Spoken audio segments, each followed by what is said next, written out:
दोस्तों, कैसे हैं आप सब। हमारी कहानियाँ देखने के लिए हमारे चैनल को सब्सक्राइब कीजिए और हाँ, बेल आइकन दबाना मत भूलिएगा। यह कहानी दिल्ली में रहने वाले एक बहुत ही गरीब परिवार की है। शांति देवी किराए की झोपड़ी के मकान में रहती थी। उसके पति का देहांत कोरोना वायरस के कारण हो गया था। उसका बड़ा बेटा श्याम 10 साल का था और उसकी छोटी बेटी गुंजन 6 साल की थी। शांति देवी सड़क के किनारे मिट्टी के बर्तन और दिया बेचा करती थी। एक दिन की बात है, श्याम अपनी माँ से कहता है, माँ, आज भी ज्यादा दिए नहीं बिके। 2 दिन से कुछ भी नहीं खाया। भगवान हम गरीबों से इतने नाराज क्यों रहते हैं? परेशान नहीं होती मेरे बच्चों, दिए आज नहीं बिके तो कल बिक जाएंगे, क्यों परेशान हो रहे हो। शांति अपने बेटे को समझा तो रही थी, लेकिन मन ही मन सोचे जा रही थी, हे प्रभु, 2 दिन से बच्चों ने पेट भरकर खाना नहीं खाया, कैसे दीपावली मनाएंगे हम। तुम दोनों इधर आओ, मैं घर से एक रोटी बनाकर लाई हूँ, उस खा लो। माँ, आप भी इसमें से थोड़ा सा खा लो। आपने भी 2 दिन से कुछ भी नहीं खाया है। सारा खाना हमें खिला देती हो आप। उसके बाद तीनों आधी आधी रोटी नमक लगाकर खा लेते हैं। माँ, अगर इस दीपावली में हमारे दिए नहीं बिके तो हमारी दीपावली कैसे मनेगी? दीपावली के बाद दिए बेकार हो जाएंगे। यह भी दीपावली फीकी पड़ जाएगी। बेटा, बिजली के झालरों और चाइनीज बल्ब के चलते लोगों ने मिट्टी के दीपक खरीदना कम कर दिया है। लोग अपनी सभ्यता संस्कृति भूलकर पाश्चात्य वस्तुओं की ओर अधिक झुक रहे हैं। कुछ साल पहले तक हम लोग मिट्टी के बर्तनों को बेचकर बहुत कुछ कमा लेते थे, पर अब तो जैसे हमारा कारोबार ही ठप पड़ गया है। गांव हो या शहर, सभी विदेशी वस्तुओं की ओर ही ज्यादा आकर्षित हो रहे हैं। वास्तव में तो दीपावली ज्योति पर्व है, दीपों का त्योहार। उजियाला होना चाहिए, पर मिट्टी के दीपों का होना चाहिए, ताकि मिट्टी से दीपक बनाने वालों का भी कोई नुकसान न हो और हमारी पुरातन परंपरा भी खंडित न हो। आप बिल्कुल सही कहती हो माँ। लोग धीरे धीरे मिट्टी के दिए खरीदना बंद कर दे रहे हैं। लगता है इस साल भी हमारी दिवाली अच्छे से नहीं मनेगी। बेटा, हिम्मत नहीं हारती, हमें कोशिश करते रहना चाहिए। जो कोशिश करता है उसकी भगवान भी मदद करते हैं। आप बिल्कुल सही कह रही हो माँ, मैं भी प्रयास करता हूँ। उसके बाद श्याम आते जाते हुए लोगों से कहता है, मिट्टी के दिए ले लो, मिट्टी के दिए ले लो, ले लो ले लो मिट्टी के दिए। लेकिन कोई रुकता नहीं है, सब आगे बढ़ जाते हैं। लेकिन श्याम उदास नहीं होता है, वह लगातार कहता रहता है, मिट्टी के दिए ले लो, मिट्टी के दिए ले लो ले लो। वहीं दूसरी तरफ 14 वर्षीय रिया और 10 वर्षीय सोनू अपनी मम्मी अलका और पापा राहुल के साथ दीपावली की शॉपिंग कर रहे थे। भैया, हमें फुलझड़ी, अनार जमीन और हाथ चक्री सुरसुरी और टिकली रोल वाली डिब्बिया और टिकली चलाने वाली पिस्तौल, ये सब पटाखे दे दीजिए। हाँ हाँ, क्यों नहीं। उसके बाद दुकानदार सभी पटाखे दे देता है और बच्चे खुशी खुशी ले लेते हैं। उसके बाद कपड़े की दुकान पर जाते हैं और फिर कपड़े खरीदते हैं। मिठाई की दुकान पर जाकर मिठाई खरीदते हैं।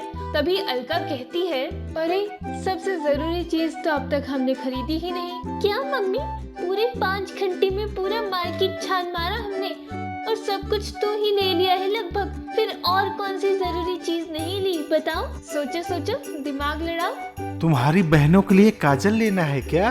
उम्र हो गई है, पर तुम्हारी आदत नहीं गई मेरी बहनों को छेड़ने की। अब क्या करें, भगवान ने बीवी से खूबसूरत साली जो दी है। हटो जी, शुक्र मनाओ मैं उनकी जैसी नहीं, वरना तुमको भी लट्टू की तरह घुमा देती। मेरी बहनें जैसे अपने पति को घुमाती है, तब पता चलता तुम्हें खूबसूरत सालियों का असली रूप। ओफो पापा मॉम, ये क्या बच्चों जैसे भरे बाजार में लड़ने लगे। जरा ये तो सोचो, जवान बच्चे साथ हैं और पब्लिक आते जाते घूर रही है हम सबको। मम्मी, मेन पॉइंट पर आओ और ये बताओ हम कौन सी इम्पोर्टेंट चीज भूल गए। तभी अलका की नजर श्याम पर जाती है, तो वह मिट्टी के दिए की तरफ इशारा करके बोली, वो देखो, वो है सबसे जरूरी चीज जो बाकी रह गई है। सबने देखा, एक गरीब परिवार मार्केट के सबसे आखिरी छोर के रास्ते पर बिल्कुल मायूस चुपचाप बैठे हुए थे। औरत और बच्चों के कपड़े जगह जगह कटे फटे हुए थे। यस, दीपावली की सबसे जरूरी और इम्पोर्टेंट वस्तु है मिट्टी के सादे सिंपल दिए। दीपक, इनसे ही तो दीपावली मनाई जाती है। हमारे देश की असली धरोहर दीपावली की आन बान शान और जान है ये कच्ची मिट्टी के बिल्कुल साधारण सिंपल से दिए, दीपक या दीप। क्या मम्मी, आप भी ना इतनी अच्छी अच्छी लाइट ली है, फिर इस मिट्टी के दिए का क्या काम? हम भी कितने बेवकूफ है ना, नए जमाने की चकाचौंध के चक्कर में अपनी पुरानी धरोहर सभ्यता परंपरा को भूल ही बैठे। रोड के कोने में जो परिवार बैठा है मिट्टी के सादे से दिए लेकर, उनके कपड़े और हालात देखकर तो लगता है कि वो बहुत गरीब हैं। लेकिन इनके पास सिर्फ वही पुराने स्टाइल वाले साधारण से मिट्टी के दिए हैं। वैक्स वाले या स्टाइलिश कलरफुल वाले दिए होते तो इनके पास वो एक भी नहीं है। बेवकूफ हैं वो लोग जो चमक दमक में पुरानी सभ्यता और परंपरा मान्यता को भूलकर शहरों की आधुनिक चमक धमक में खो गए हैं। पुराने काल से यही साधारण मिट्टी के दिए ही जलाए जाते हैं हमारे भारत देश में, और अब हमें भी वही परंपरा आने वाले पीढ़ी को भी निभाने की सीख देनी चाहिए। इतना कहकर अलका उस दिए वाले के पास चली गई और पीछे पीछे सभी लोग भी आ गए। ये दीपक कितने के हैं? मेम साहब, वैसे तो सब लोग 40 के 1 दर्जन दे रहे हैं, पर हम 20 रुपए दर्जन दे देंगे। लीजिए, अच्छी तरह देख कर लीजिए। जब सब लोग 40 दर्जन बेच रहे हैं तो आप लोग 20 यानी आधे दाम में क्यों बेच रहे हैं? मेम साहब, अब क्या बताएं, सुबह से छोटे छोटे बच्चे को लेकर हम धूप में बैठे हैं, एक भी दिया अब तक नहीं बिक पाया। मेरे बच्चे सुबह से भूखे हैं। आपने क्यों सिर्फ ये एक ही तरह के साधारण मिट्टी के दिए बेच रही हो? अलग अलग वैरायटी के होते तो हाथों हाथ बिक गए होते। राहुल को अपनी गलती तुरंत समझ में आ गई। वो वहाँ से दूर हटकर चुपचाप सर झुकाए दूसरी तरफ मुंह कर खड़ा हो गया। अगर हम आपके सारे दीप खरीद लेंगे तो कितने के पड़ेंगे? फिर तो आपको 10 रुपये दर्जन से दे देंगे, और साथ में ये टोकरी भी मुफ्त ले जाना। शुभ दीपावली। देखिए बहन जी, दीपावली तो परसों से है, मतलब अभी 2 दिन। अगर आप लोग इन दीपों के साथ साथ हल्के फुल्के पटाखे भी और कुछ रंगोलियां वेलकम स्टिकर्स भी बेचिए, वरना इस तरह तो पूरे दिन में 100 रुपये भी मिलना मुश्किल है। भीम साहब, आप मेहरबानी करके हमारी गरीबी का मजाक मत उड़ाइए। मेरे पास रुपये पैसे ही नहीं है, इसलिए ईंट भट्टी से थोड़ी मिट्टी लाकर इन्होंने ये दिए बनाए हैं, और सूखने के बाद हम ये लेकर आज सुबह से शाम तक बैठे, एक दीप भी कोई खरीद ही नहीं रहा। अब आप और ये सब कहकर हमारी दरिद्रता का उपहास तो मत उड़ाइए। सारे मिट्टी के दिए पैक कर दो और मुझे बताओ कितने पैसे हुए। यह 10 दर्जन है और 10 रुपए के हिसाब से 100 रुपए हुए, लेकिन आप जो मुनासिब समझे दे दीजिए।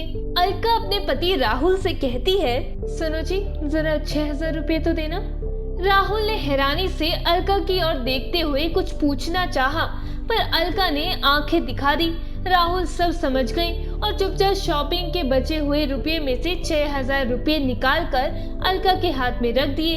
अलका ने वो रुपये शांति को देते हुए कहा, बहन जी, मुझे पता है कि आप बहुत स्वाभिमानी हैं, आप किसी से मदद नहीं लेंगी, इसलिए मैं ये 5000 रुपये आपको उधार स्वरूप दे रही हूँ, और 1000 मेरी तरफ से आप सभी को दीपावली की भेंट दे रही हूँ। जब भी आपके पास आएंगे तब मुझे 5000 रुपये लौटा दीजिएगा। ये कोई उपकार नहीं है, प्लीज आप रख लीजिए। अब मैंने आपसे जो चीज खरीद कर लाने को बेचने के लिए कही, वो सब इन रुपयों से ले आना।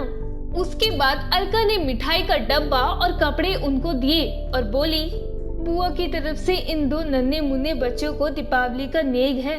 इतना सुनते ही शांति अलका के पैर पकड़कर फूट फूट कर रोने लगी और कहने लगी,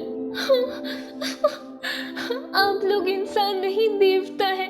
हमारी गरीबी का सबने मजाक बनाया, हमारे बच्चे और हम भूख प्यास से तड़पते रहे, लेकिन किसी ने पानी तक नहीं पिलाया, सबने बस दुत्कार दिया। किसी ने अपने पन का हाथ तो क्या बढ़ाते, अपने पन से देखा तक नहीं। आज पहली बार आप लोग भगवान की तरह आए हैं और हमें इतनी सारी खुशियाँ दिए। हमारे पास आप लोगों को देने के लिए सिर्फ सच्चे दिल की दुआएं हैं, बस दुआएं। मार्केट में जो लोग तमाशाई बने ये सब कुछ देख रहे थे, उनमें से एक अंकल आगे आए और अलका से बोले, अगर आप जैसे सभी अमीर लोग सोचेंगे और करेंगे तो कोई भी गरीब दिवाली में मायूस नहीं होगा। धन्य है आपके विचार और आपके व्यवहार। उसके बाद सभी लोग कार में बैठ गए और घर की तरफ चल दिए। तभी श्याम अपनी माँ शांति से कहता है, आज ऐसा लगता है कि जिंदगी में पहली बार दीपावली सही से मना पाएंगे हम। हाँ मेरे बच्चे, लगता है भगवान ने उन्हें हमारी मदद करने के लिए ही भेजा था। आप सभी से हमारा नम्र निवेदन है कि इस बार दीपावली पर घरों में मिट्टी के दीपक जलाएं और किसी गरीब की जरूर मदद करें। हैप्पी दीपावली। तो अगर आपको ये कहानी पसंद आई हो तो हमारे चैनल को सब्सक्राइब कर ले, बेल नोटिफिकेशन दबा ले और कमेंट करके जरूर बताएं कि आपको ये कहानी कैसी लगी। धन्यवाद।